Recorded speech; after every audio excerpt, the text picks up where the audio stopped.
السلام عليكم ورحمة الله.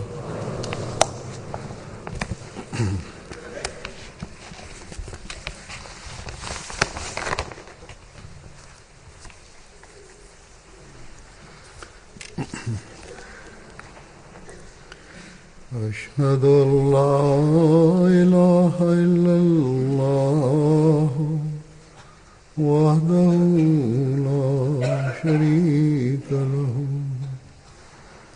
وأشهد أن محمدا عبده ورسوله أما بعد فأعوذ بالله من الشيطان الرجيم بسم الله الرحمن الرحيم الحمد لله رب العالمين الرحمن الرحيم مالك يوم الدين إياك نعبد وإياك نستعين اهدنا الصراط المستقيم صراط الذين أنعمت عليهم غير المغضوب عليهم ولا الضالين. يا أيها الذين آمنوا كتب عليكم الصيام كما كتب على الذين من قبلكم وَلَعَلَّكُمْ تَتَّقُونَ.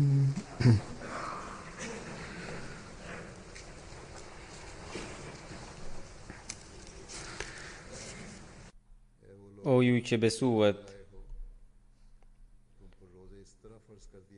juve ju është bërë obliguar agjërime, ashtu si që ishin obliguar atyre që ishin para jush, në mënyrë që ju të keni drujtje ndaj Zotit. Alhamdulillah që ne gjatë jetës son edhe një herë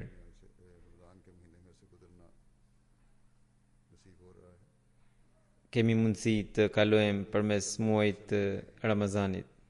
I dërguari Allahu sallallahu alaihi wasallam një herë tha: nëse njerëzit do ta dinin rëndësinë e Ramazanit, atëherë umeti im do të pëlqente që i gjithë viti të ishte Ramazan. Një njeri e pyeti: o i dërguari i Allahut, cila është rëndësia e Ramazanit? Ai tha: padyshim, xheneti përgatitet që nga fillimi deri në fund viti, pikërisht për Ramazanin.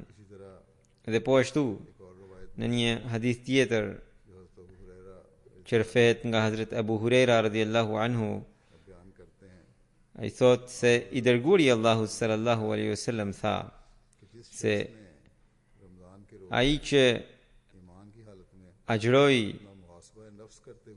agjërimet e Ramazanit në gjendje besimi dhe duke bërë llogaritje të vetvetes, atij i janë falur të gjitha mëkatet.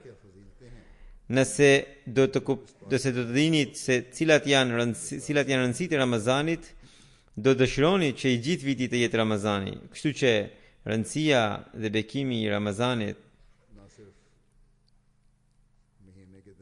nuk varet nga ditët apo nga mosushqerja në një kohë të caktuar. Zoti i Madhërisht nuk e përgatis xhenetin vetëm për këtë gjë gjatë gjithë vitit.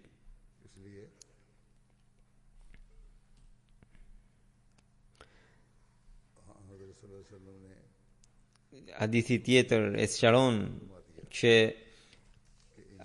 agjërimi në gjendje besimi, pra të agjërosh në gjendje besimi, duke kërkuar llogari të vetvetes edhe nëse kalon në këtë gjendje netet edhe ditët e Ramazanit, atëherë do të arrish gradën e të pëlqyerit, edhe kur e arrin këtë, atëherë të falen mëkatet e mëparshme. Në këtë gjendje njeriu reflekton, shikon mangësitë e tij, shikon veprat e tij, shikon përqendrohet në përmbushjen e detyrimeve që ka ndaj Zotit dhe ndaj njerëzve dhe mundohet të sjell veprat në përputhje me porositë e Zotit, atëherë i falen edhe mëkatet. Dhe ky është pikërisht edhe qëllimi i agjërimeve të muajit të Ramazanit që përmendet në Kur'anin famlart. Në ajetin që kam recituar, që juve ju janë obliguar agjërimet për arsye ju vjen muaji Ramazanit gjatë çdo vit për arsye që ju të keni droje ndaj Zotit. E takva, pra droja, është që të bëni çdo punë sipas pëlqimit të Zotit. Atëherë pra do të përfitoni nga agjërimet tuaja dhe do të mbroheni nga sulmet e djallit. Kur do të arrini takvan me sinqeritet të plot dhe agjëroni, atëherë do të mbroheni nga Zoti. Dhe kur njeriu hyn në mbrojtjen e Zotit, atëherë ai mund të ruhet nga djalli. Përndryshe, djalli ka bërë sfidë të hapur që kushdo që lëkundet, ai është në pritje ta zërë atë në kthetrat e tij me njëherë. Kështu që përparimi në besim dhe vetë kontrolli janë ato të cilët e bëjnë njeriu të hyjë në mbrojtjen e Zotit, edhe kjo e fundit vjen kur ai, pra njeriu, ndjek rrugën e takvas. Cila është gjendja e takvas, e cili është standardi i saj, edhe si mund të arrihet takva në lidhje me këtë? Kush mund të na tregonte më së miri se sa ai i cili është i përcaktuar vetë nga Zoti i Madhërisht për këtë punë? Dhe ai është shërbëtori i vërtet i profetit Muhammed sallallahu alaihi wasallam në këtë kohë, pra imami i kohës. Ai mund të na tregojë më së miri.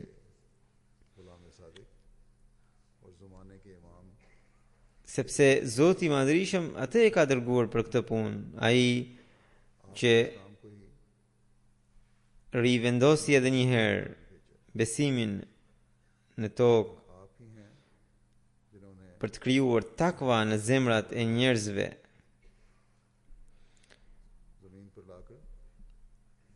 Kështu që ne shikojmë që literatura e Mesihut premtuar alayhi salatu wasalam, fjalimet e tij në për takimet e ndryshme, thënjet e tij na japin udhëzime nga këndet e ndryshme për këtë temë. I dërguari Allahu sallallahu alaihi wasallam tha se, pra në hadith thuhet që ai që agjeron në gjendje besimi duke bërë vetë kontroll, atij i falen mëkatet. Kjo nuk është diçka e vogël. Hazrat Mesihu premtuar alayhi salatu wassalam na tregoi që gjendja e besimit nuk mund të arrihet derisa njeriu nuk e njeh Zotin e Madhërisht. Ai tha, rruga më e vështirë që ne duhet ta kalojmë është pikërisht njohja e Zotit. Që ta njohim Zotin. Nëse njohja jonë e Zotit ndaj Zotit është e dobët e mjegullt, besimi ynë kurse si nuk mund të shkëlqejë. E si mund ta njohim Zotin? Njohja e Zotit arrihet kur atributi i Zotit Rahim shfaqet në jetën e njeriut. Kur njeriu do të ketë një lidhje të tillë me Zotin,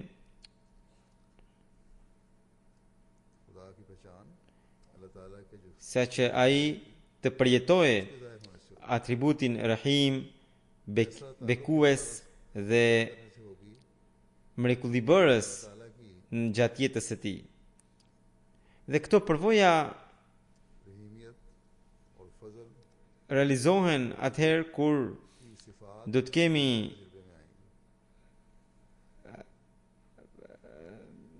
do të adhurojmë sinqerisht me Zotin e Madhrishëm.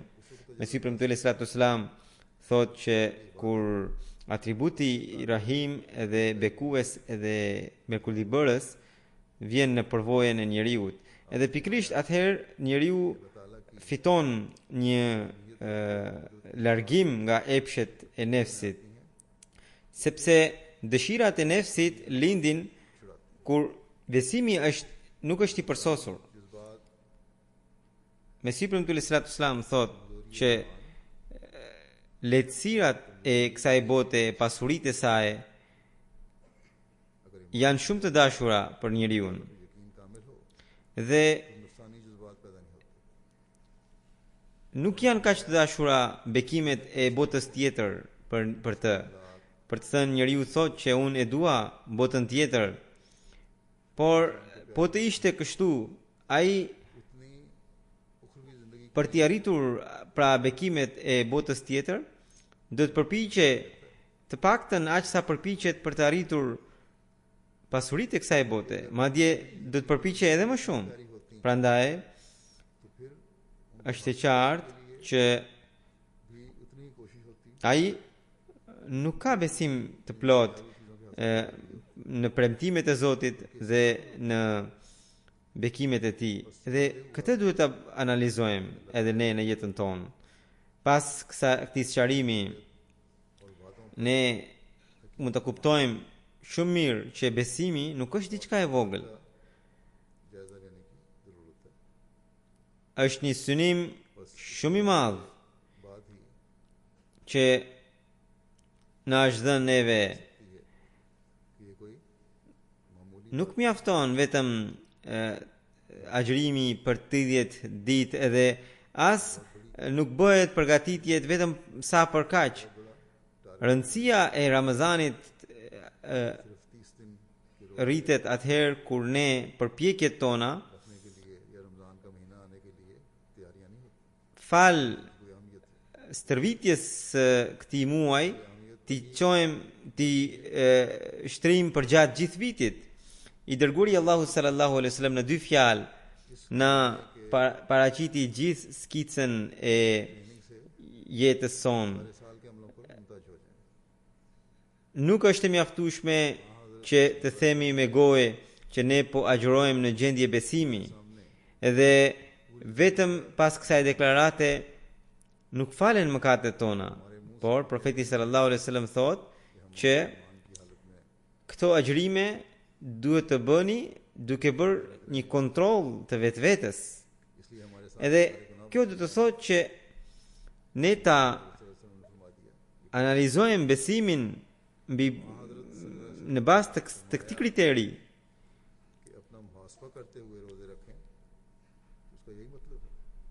Se sa shumë e kemi përsosur besimin, sa shumë i kemi zbatuar porositë e tij.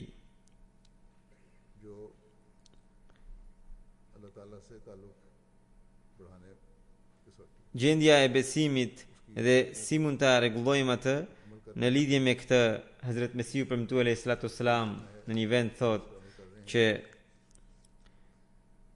e vërteta është se besimi në Zot ka 2 lloje. Njëri është ai besim që mbetet vetëm në gojë dhe ndikimi i tij nuk pasqyrohet në vepra.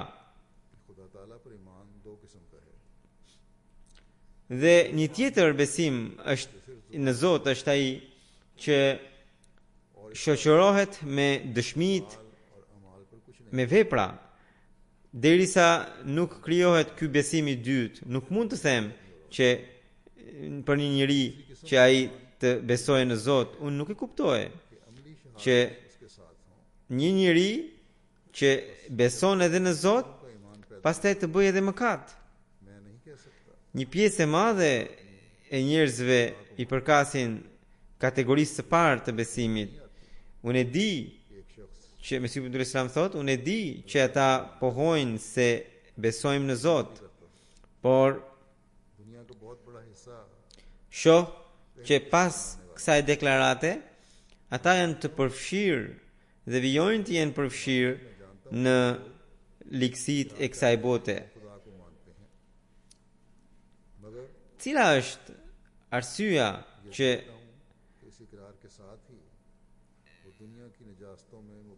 ata nuk e arrin dot thelbin e besimit, pavarësisht se betohen për të?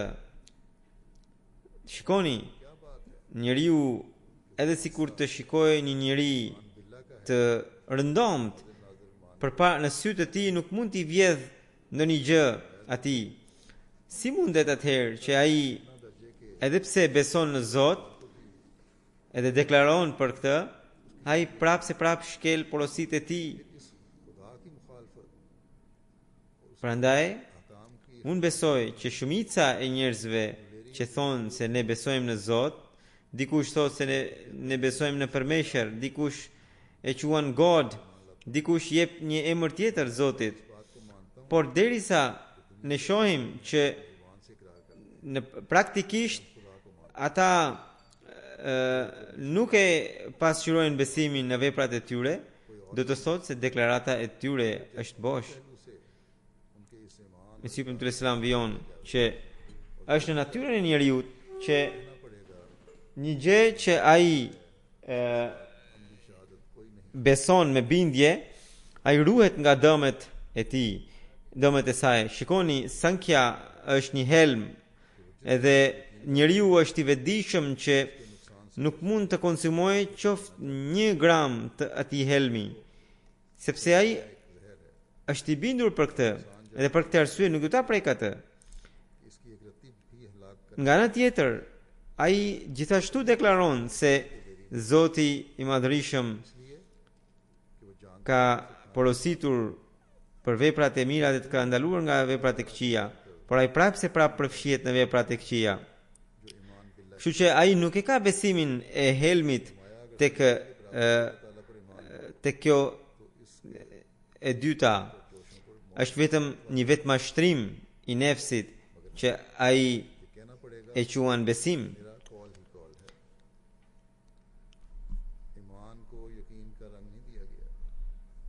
Kështu që njeriu e mashtron veten ose mashtrohet nga vetvetja që ai beson në Zot. Prandaj puna e tij e parë është që ai ta rregullojë besimin në Zot dhe ta provoj atë përmes veprave të tij që asnjë vepër të mos bëj që është kundër pëlqimit dhe madhështisë së Zotit të Madhërisëm.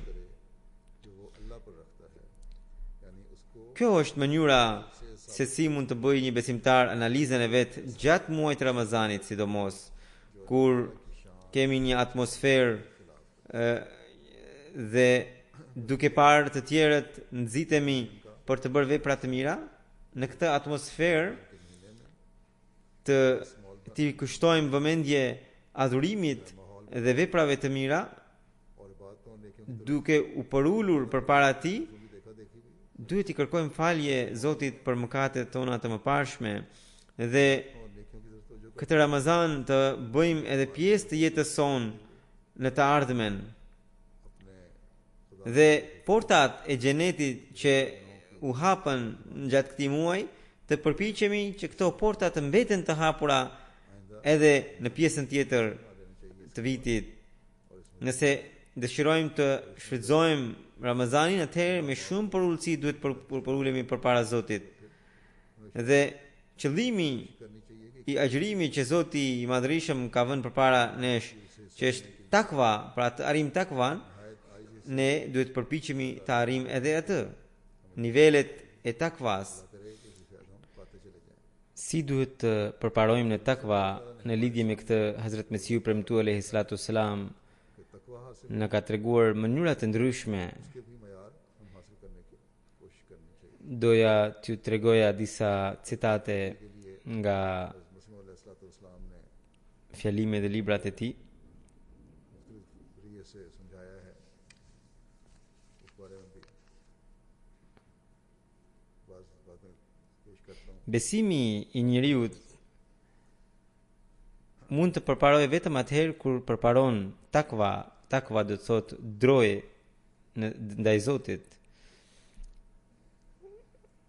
Siç ju kam thënë edhe më përpara që kur i dërguari Allahu sallallahu alaihi wasallam tha që gjatë Ramazanit në gjendje besimi dhe me një vetë llogaritje nëse kalon Ramazanin,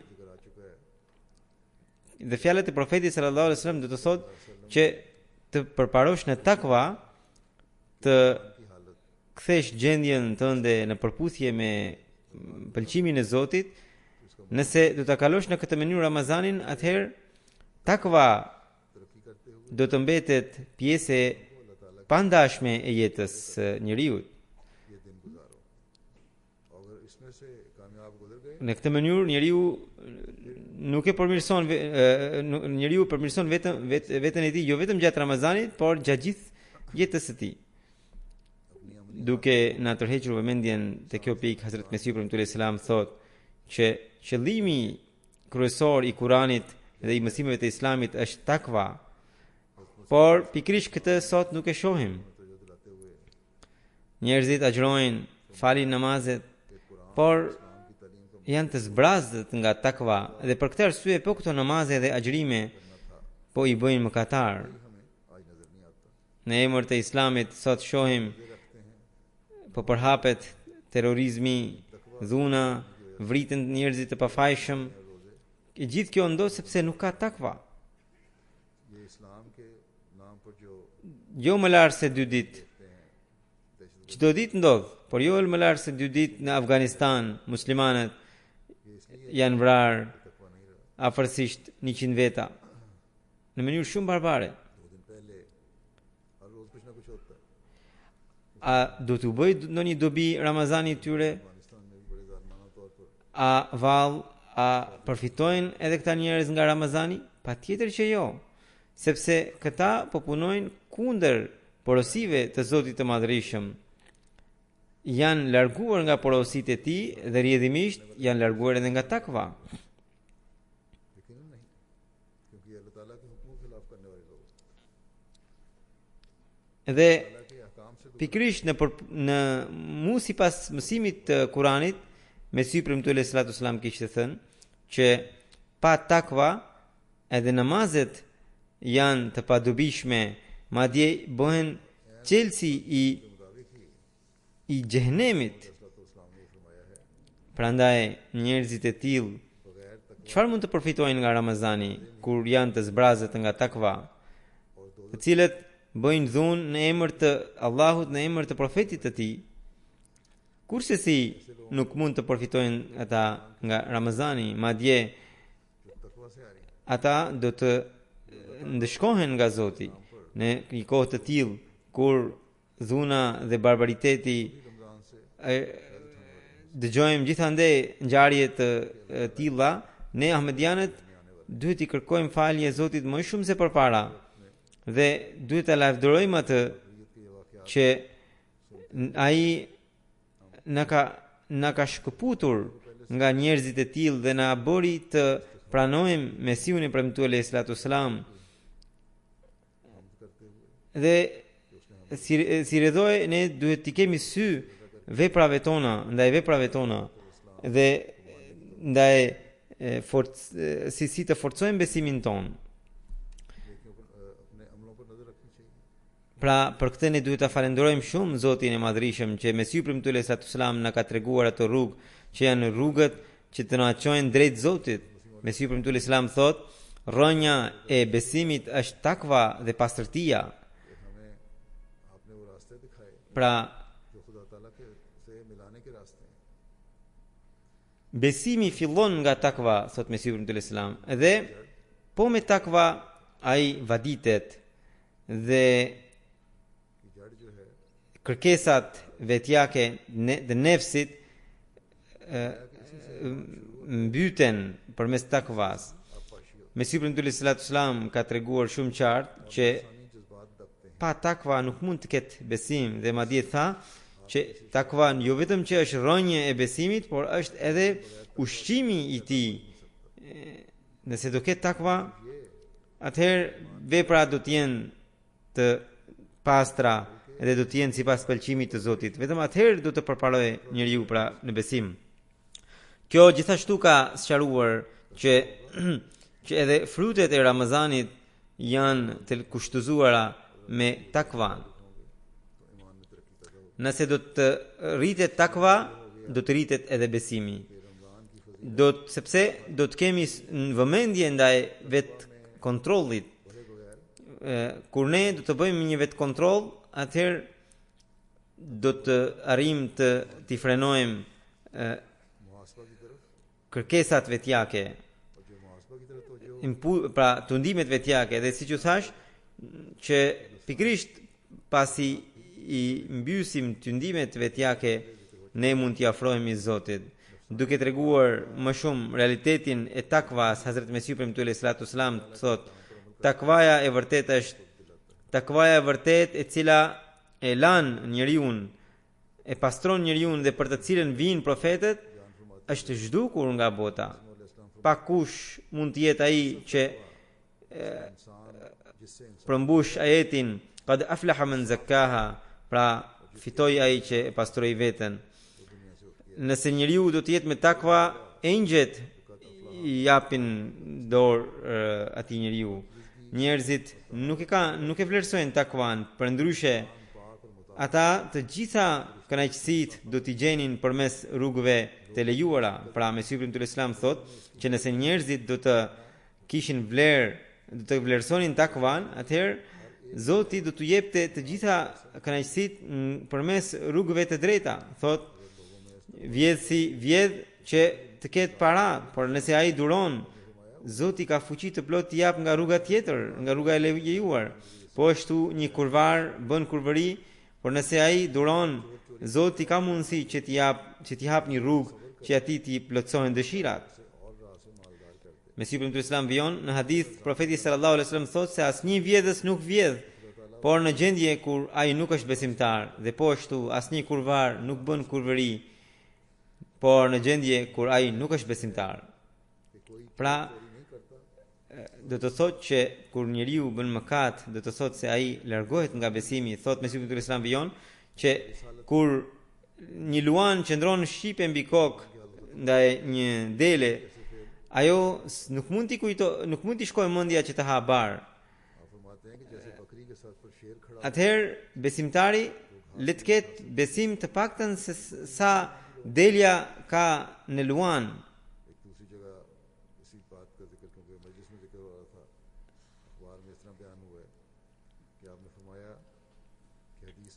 Në të njëjtën mënyrë edhe besimtari, nëse do të ketë frikë ndaj Zotit, nuk mundet që ai të mëkatojë. Qëllimi kryesor është takva. Ai që e gjen takvan do të gjejë gjithçka. Pa të nuk mundet që njeriu të shpëtojë nga mëkatet e mëdha e të vogla.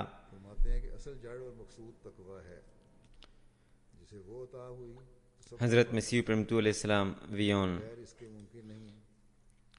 ligjet e shteteve që janë krijuar nga njeriu nuk mund të ruajnë njeriu nga mëkatet, sepse autoritarët nuk i qëndrojnë gjatë gjithë kohës. Dhe njeriu kur veten e ndjen vetëm edhe bën mëkat, atëherë ai është ateist. Pra ai në atë kohë nuk e mendon se Zoti e shikon atë dhe nuk e ndjen se Zoti qëndron me të. Po të mendonte se ai është me Zotin, ai kur nuk do të mëkatonte. Ndërsa takva është ajo që rregullon gjithçka. Çdo gjë varet nga takva. Prandaj Kurani famlar e nisi Kuranin me takva Iyyaka na'budu wa iyyaka nasta'in. Gjithashtu do të thotë takwa.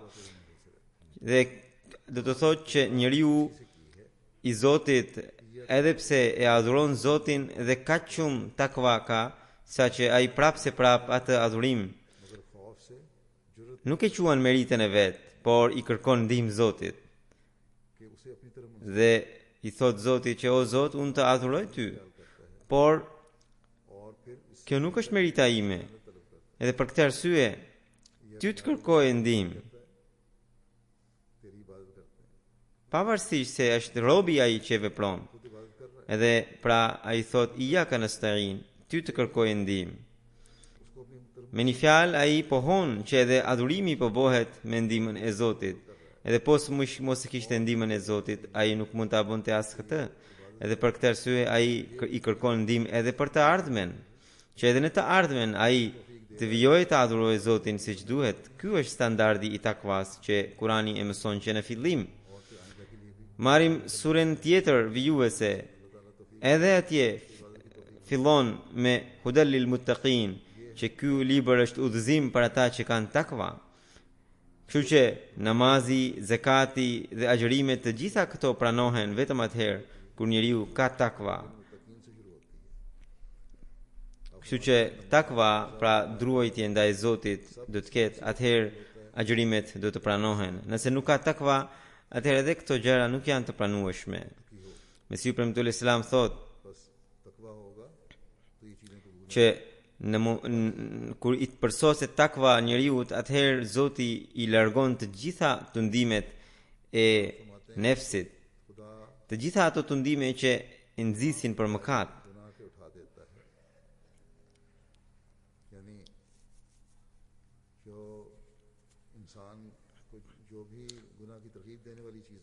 Mesiu premtuar Islam vion, nëse ai ka nevojë për grua, Zoti i jep grua. Nëse ai ka nevojë për ilaç, Zoti i asiguron ilaç. Çfarëdo që të ketë nevojë, Zoti i jep nga rrugë, nga mënyra që robi as nuk i imagjinon dot. Në një Mesiu premtuar Islam thot që në një ajet tjetër të Kuranit famlart, Zoti thot që innal ladhina qalu rabbana Allahu thumma istaqamu tatanazzalu alayhimul malaikatu alla takhafu wala tahzanu. Thot edhe ky ajet tregon që flet për njerëzit që kanë takva, ata që thanë se Zoti ynë është Allahu dhe pastaj u treguan të qëndrueshëm, që Zoti është Rabbi i tyre, Allahu është Zoti i tyre. Mbi njerëzit e tillë zbresin engjëjt dhe ata u thonë mos keni frikë, as mos u pikulloni për veprat që keni bërë në të kaluarën, sepse ju tashmë keni fituar takvan. Mesiu premtuar selam thotë që edhe ky ajet pra flet për njerëzit me takva. Kur thot Zoti që ata u treguan të qëndrueshëm, do të thotë ata u përballën me tronditje të forta, me stuhi të papara, por besën që ja kishin dhënë Allahut nuk e shkelën. Edhe ajo besë ishte besa e qëndrueshmërisë. Pra nuk ishte besë që kur të vi Ramazani do të agjërojmë edhe do të falim namazet, sepse do na hapen dyert e xhenetit dhe më pas do të kthehemi në të jetën tonë të mëparshme.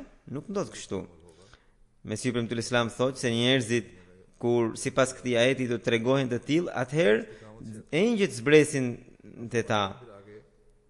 Dhe ata do të u thonë që mos keni frikë dhe mos keni pikëllim nga e kaluara, Zoti është miku juaj.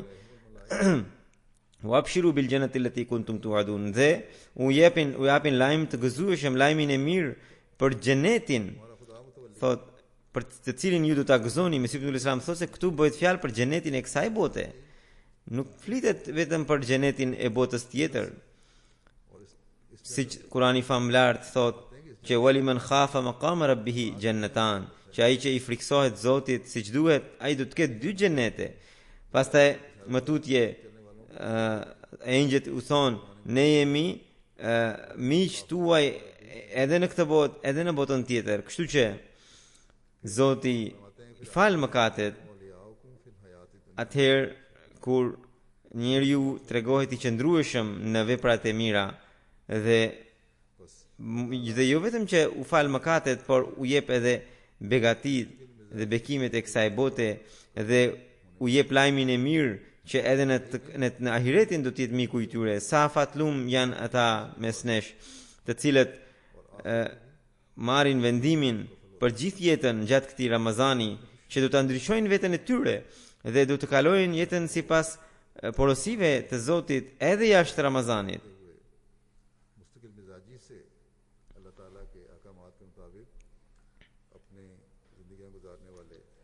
Për takvan dhe qëndrueshmërinë, Hazrat Mesihu premtuar alayhi salatu wasalam tutje thot: fillimisht kur njeriu bëhet musliman I sinqert, ai duhet të durojë.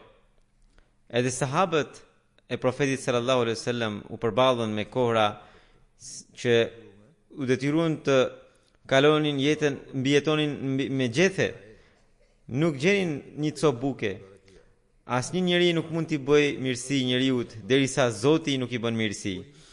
Kur njeriu fiton takva, atëherë Zoti I hap të gjitha dyert. Man yattaqillaha yaj'al lahu makhrajan wa yarzuqhu min haythu la yahtasib. Kështu që kini besim të plot në Zot. Mesihu premtuar Islam thot, kini besim të sinqert në Zot. Kuptimi I këtij ajeti është që ai që ka takva, ai që e ka drojë Zotin, Zoti I Madhrishëm I hap në një rrugë zgjidhje, pra një rrugë zgjidhje, dhe ati I sjell risk, furnizim nga mënyra që ai nuk I imagjinon dot. Mesihu premtuar Islam thot që kini besim të sinqert në Zot, edhe pikrisht ai do t'ju sjellë të gjitha bekimet. Të gjitha bekimet që kanë marrë profetet I kanë marrë për shkak të qëndrueshmërisë.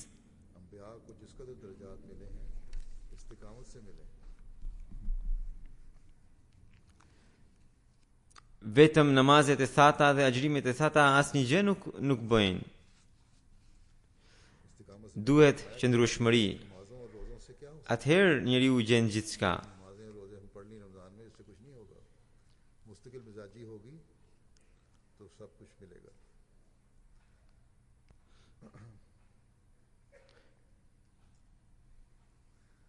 Andaj Allahu I Madhrishëm dëshiron që të na bëj njerëz me takva në mënyrë që ne të përfitojmë nga bekimet e Tij të pafundme, dhe sidomos në Ramazan ai u hap dyert e bekimeve të Tij njerëzve që kanë takva. Që të keni takva nuk është I mjaftueshme që vetëm të hiqni dorë nga mëkatet, por ju duhet edhe të bëni mirësi. Duke treguar këtë temë, Hazrat Mesihu premtuar alayhi salatu wasalam thot që për të bërë njeri me takva është e nevojshme që pasi të lini ligësi kryesore siç është vjedhja, zinaja, vrasja, rrëmbimi, të gjitha këto të pajiseni me virtyte. Pra duke pasi të hiqni ligësit kryesore, duhet I zëvendësoni ato me virtyte. Mesihu premtuar Islam thot që pastaj të silleni butësisht me njerëzit dhe me dëmshuri dhe të keni besnikëri të plot ndaj Zotit, edhe të kërkoni shërbime që ju çojnë në gradën e lavdimit nga Zoti. Atëherë arrini standardet e takvas. Atëherë kur ju do të bëni mirësi me të tjerët pa asnjë interes. Pra, edhe detyrimet ndaj Zotit, edhe detyrimet ndaj njerëzve ti përkasin një grade që duhet të jetë e lartë dhe e lavdishme. Atëherë njeriu do të ketë takva. Kur njeriu do t'i mbledh të gjitha këto gjërat, atëherë ai do të quhet njeri me takva. Kështu që Mesihu premtuar Islam thotë se nëse një njeri ka një copë të veçantë të mirësisë, edhe jo të gjitha, ai nuk quhet njeri me takva. Edhe pikrisht për një njeri që i ka të gjitha këto gjëra, për të thuhet la khaufun alehim wala hum yahzanun, që ai dhe njerëzit e tillë nuk kanë as frikë dhe as pikëllim. Çfarë do më tepër njeriu përveç se kaq, sepse pikrisht për njerëzit e tillë Zoti gjithashtu thotë që wa huwa yatawalla salihin, që Zoti bëhet miku i atij njeriu. I dërguari Allahu sallallahu alaihi wasallam thotë që Allahu bëhet sytë e atij njeriu që me të cilët ai shikon, duart e tij me të cilët ai punon, këmbët e tij me të cilat ai ecën. Në një hadith tjetër thot Zoti kur një njeri armiqësohet me njeriun e Zotit, Zoti i thot armikut që bëhu gati që të luftosh me mua. Ndërsa në një hadith tjetër profeti sallallahu alaihi wasallam thot që Zoti sillet si një luanesh që shikon që po i rëmbehet i vogli, dhe Zoti sulmon armikun e robit të vet. Mesiu ibn Islam thot që takvaja është shumë e rëndësishme. Sot fusha e takvas është bosh, prandaj është detyra juaj që ju të hidheni në këtë fushë. Dhe shpata është ndaluar sot, por takva është pikërisht ajo që duhet vepruar. Ata që pinë alkool në vendet që pinë alkool, ata nuk kanë asnjë lidhje me takvan. Ata po luftojnë me mirësinë. Ata po luftojnë kundër mirësisë.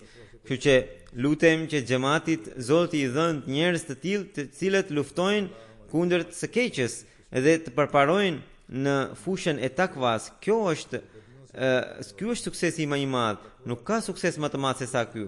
Shikoni, Mesiu ibn Islam thotë, shikoni fetë e tjera sot në botë. Takvaja është e zbrazët dhe madhështia e kësaj bote është cilësuar si Zot. Takvaja e vërtet është fshehur, ndërsa Zoti sot dëshiron që ai të njihet dhe njerëzit ta njohin atë përmes takvas. Ata që e kanë bërë botën Zot, ata nuk mund të jenë mbështetës tek Zoti. Mesiu ibn Islam thotë që ata njerëz që dëshirojnë të bëjnë thjesht bejt edhe pastaj kujtojnë që do të shpëtojnë nga ndëshkimi i Zotit, e mashtrojnë veten e tyre. Shikoni mjeku, nëse mjeku kur jep sëmurit ilaç në një sasi të caktuar dhe i sëmuri nëse nuk i konsumon ilaçin atë sasi, nuk shpresohet që ai do të shërohet tërësisht. E njëjta gjë është edhe me takvan. Zoti i Madhrishëm i mëshiron njerëzit që kthehen tek ai. Edhe po të mos ishte kjo, bota do të kishte errësirë të plotë. Andaj njeriu kur fiton takva, atëherë Zoti vendos një dallim mes tij edhe atyre njerëzve që nuk kanë takva. Andaj antarët e xhamatit duhet të kenë frikë që ashtu si Zoti thotë që ai do t'i shpëtojë njerëzit që kanë takva, edhe ata duhet të arrijnë atë grad. Sepse takvaja është e rëndësishme. Sot takva është e zbrazët. Kështu që ky Ramazan që erdhi në jetën tonë dhe thënia e Zotit që Ramazani vjen që ne të përparojmë në takva, dhe thënjet e Mesiut premtuar sallallahu alaihi wasallam që ai e ka vendosur këtë xhamat pikrisht që njerëzit ta kenë takva, të gjitha këto gjëra na ngarkojnë shumë me përgjegjësi. Ne duhet të bëjmë analizën tonë vazhdimisht. Dhe Zoti i Madhrishëm këto ditë i ka quajtur të bekuara që ne gjatë këtyre ditëve të arrijmë të krijojmë ndryshime të tilla, të ngrejmë standardin e takvas son kaq lart saqë ne të edhe jashtë Ramazanit edhe pas Ramazanit të vijojmë të mbartin vlerat e tij. Allahu na mundsof që të realizojmë këtë përgjegjësi. Pas namazit do të udhëheq një xhenaze ghaib, e cila është Khaja Ahmed Hussein Sahibi Derveshit nga Kadiani, i cili ishte i biri i Muhammad Hussein Sahibit, që dhe ai ndroi jetë më 31 maj 2017 në moshën 92 vjeçare. Inna lillahi wa inna ilaihi raji'un. Ai lindi në 1926 në Kadian, pra në një fshat afër Kadianit. Gjyshi i tij nga nëna dhe dy vëllezërit e gjyshit ishin sahabët e Hazrat Mesiut premtu alayhi salatu wassalam. Familja e tij ka kaluar në varfëri ekstreme, pra e të ndjerit. Kur ishte në moshën 9 vjeçare, ai erdhi me gjithë fisin e tij në Kadian dhe për shkak të varfërisë nuk arriti të shkollohe, edhe pse kishte shumë dëshirë. Pastaj me përpjekjet e veta arriti të mësonte Kur'anin dhe qëndronte në takimet e kalifit të dytë, edhe mësonte dije në seanset pyetje përgjigje. Kur India dhe Pakistani u ndan ju përgjigj thirrjes së kalifit të dytë duke qëndruar në Kadian, erdhi një kohë kur xhamati nuk kishte asnjë, pra nuk kishte mjetet, aq sa ti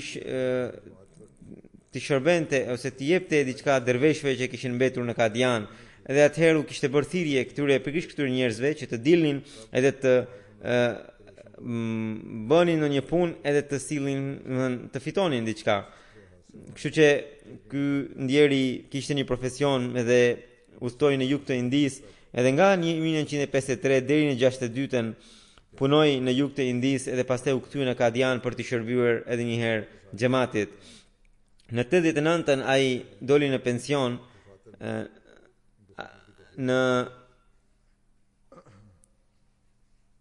Përveç shërbimeve në xhamat, ai ka pasur edhe një dyqan të vogël pranë xhamisë Mubarak, ishte Robaçepës. Ishte jashtëzakonisht i përpik në namazet, i falte rregullisht edhe tahajjudin, ishte një njeri i thjeshtë, i heshtur, me shumë virtyte. Në 2005-ën kishte ardhur edhe në Gjalsa Salana e Anglisë. Ai pa 4 kalifatet, pra nga kalifi i 2 deri te kalifati i 5, gjithmonë fëmijëve u thoshte që të rinin, që tregonin besnikëri ndaj kalifatit. Martesën e parë ishte në fisin e tij, dhe kur xhamati porositi që gratë do të kalonin në Pakistan dhe vetëm disa burra do të qëndronin në Kadian, pra gjatë ndarjes së Indisë dhe Pakistanit për shkak të trazirës. Dhe nga që prindërit e gruas së parë ishin jo ahmedian, ata e shkëputën edhe vajzën e tyre nga xhamati, kështu që nuk mbeti pastaj ndonjë kontakt. Pastaj ai u martua për së dyti në Hyderabad në 1953, nga ai ka lënë 4 djemë dhe 4 vajza dhe një djalë. Një vajzë e tij është bashortja e Nasir Ahmed Qamar sahibit, additional wakilul ishaat e Londrës. Dhe bashortja e Nasir Qamar sahibit shkruan që babai im kishte virtyte të shumta, bënte shumë lutje, ishte shumë i thjesht, shumë besnik ndaj kalifatit, dhe kur u martova dhe kur më martoi dhe më çoi dhe në shkova në Rabbat Pakistanit, isha e pikëlluar, por ai më tha që mos u pikëllo, sepse tani ti do kesh mundësi të dëgjosh hutbet e Hazurit në xhami, sepse në atë kohë kalifati ishte në Rabbat Pakistanit. Edhe më porositi që të mundohesha të shkoja në xhami për të falur namazet. Ai ditët e fundit ka pasur edhe një tromboz edhe nuk mundi të shkonte në xhami, edhe u thoshte njerëzve që të luteshin që Zoti t'i jepte forcë në këmbët e tij që ai të shkonte në xhami dhe të përsëri të fillonte faljet e tij. Pavarësisht nga jeta e varfër, pra e vështirë, ai shkolloi fëmijët, vajzat edhe djalin. Djali i tij është sot drejtori i shkollës së xhamatit, shkollës së lartë të xhamatit shkollës së mesme të xhamatit në Kadian.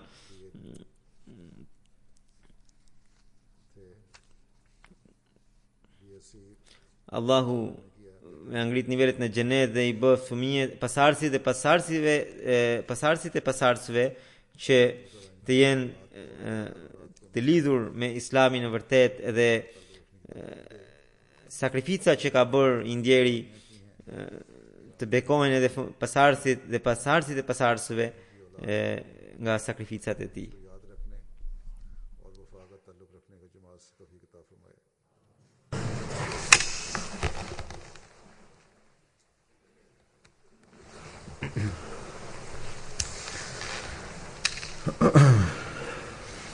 الحمد لله نحمده ونستعينه ونستغفره ونؤمن به ونتوكل عليه ونعوذ بالله من شرور أنفسنا ومن سيئات أعمالنا من يهده الله فلا مضل له ومن يضلل فلا هادي له ونشهد أن لا إله إلا الله ونشهد أن محمدا عبده ورسوله عباد الله رحمكم الله إن الله يأمر بالعدل والإحسان وإيتاء ذي القربى وينهى عن الفحشاء والمنكر والبغي يعظكم لعلكم تذكرون اذكروا الله يذكركم وادعوه يستجب لكم ولذكر الله أكبر.